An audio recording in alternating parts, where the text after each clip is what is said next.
on se laissera le temps de... C'est freestyle. Ouais, voilà, c'est ça, freestyle. C'est bien freestyle. C'est génial. En fait, vous avez votre lieu d'arrivée en quelque sorte, et puis après vous allez dérouler en fonction de vos envies. C'est ça. Oui, après on a quand même un itinéraire, mais on les fait, on verra si on suivra ou pas. C'est selon le feeling, selon la météo, selon ce qu'on a envie de faire, etc. Ça va être bien cool. Ah, je sais pas, à cette période de l'année, oui, le climat c'est comment là-bas? Normalement ça va, je crois. On sait pas. On sait pas non plus. Hein. Oui, c'est pas la mousse. Normalement non. En Inde, on arrivera normalement à la fin de la mousson si tout se passe bien. Donc on croise les doigts, voilà, mais bon, ça devrait le faire. Sinon on bougera. Oh oui. C'est pas grave. De toute façon, sur 11 mois, c'est compliqué de prévoir. Donc voilà. Oui, c'est sûr. Et puis, chose que vous avez jamais fait aussi, ben voilà, c'est l'aventure. Voilà, c'est ça, c'est l'aventure, c'est vraiment l'aventure. Ah, c'est super. Donc ça, moi j'ai envie de dire, c'est un peu, c'est quelque part, c'est une aventure, un challenge, un défi, tu vois. Oui, clairement, oui. C'est l'inconnu. C'est l'inconnu, c'est en couple, donc c'est bien, et en même temps, il va falloir aussi qu'on s'accorde des moments de tranquillité pour pas être ensemble non plus 24 heures sur 24, parce que sinon ça risque d'être un peu compliqué au vu de nos caractères respectifs. C'est un défi parce que forcément c'est l'aventure. Alors c'est bien, mais c'est un peu fatigant aussi. Enfin voilà, ça va être génial. Ça va être génial. Et du coup, vous voulez faire quoi? Vas-y. Vous voulez faire habiter en hôtel, et puis vous allez faire du trek ou bien on va faire de l'hôtel, effectivement, enfin des guest house, ils appellent ça comme ça. Bon, petit budget naturellement, parce qu'on va partir avec, je sais pas, 15 000 ou 16 000 euros, donc petit budget, tranquille, pour deux. Donc effectivement, donc des guest house. Au niveau des treks, on va voir, on ne sait pas trop. L'idée, c'est plus de faire des parcs naturels a priori, pour aller voir des animaux. Peut-être faire, ce genre de truc, quoi. Parce que les treks, c'est bien, mais ça veut dire qu'il faut prévoir de l'équipement en plus et tout ça.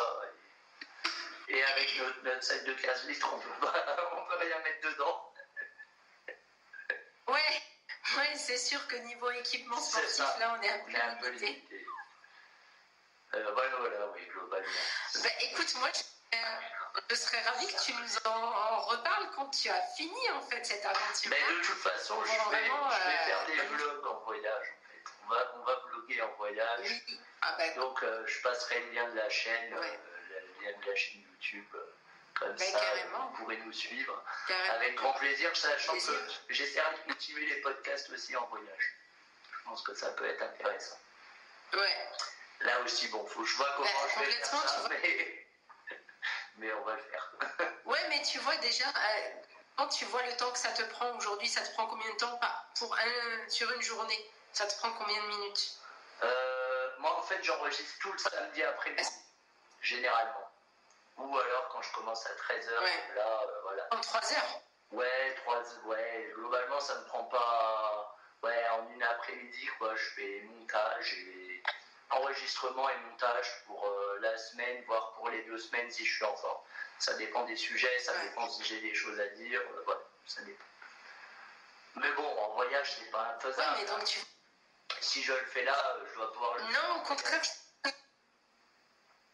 Ouais, c'est ça, parce qu'en plus, si aujourd'hui c'est non négociable, ça peut être intéressant de toi de te fixer une période où tu cales, tu dis il n'y a que ça. Voilà, c'est ça. Oui, de toute façon, je pense une après-midi dans la semaine. C'est ça, je pense que de toute façon, c'est ce qu'on va faire. Au bout d'un moment, on va trouver un rythme et on fera ça. Tranquille.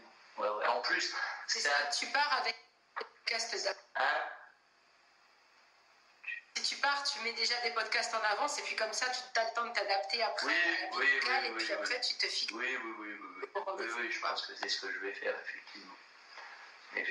Puis je pense que ça va être intéressant, tu vois, les podcasts sur l'argent en Inde, tu vois, ça peut être que intéressant, tu vois. Et complètement. Forcément. Tu auras plein de leçons que tu tout ça. Ouais, je pense bien. Vivre à l'étranger, comment, voilà. C'est super. Ouais, c'est cool. Bon, c'est cool. J'ai une dernière question pour toi, Franck. Par rapport aux gens, je pense que tu en connais autant que moi, qui veulent économiser mais qui n'y arrivent pas.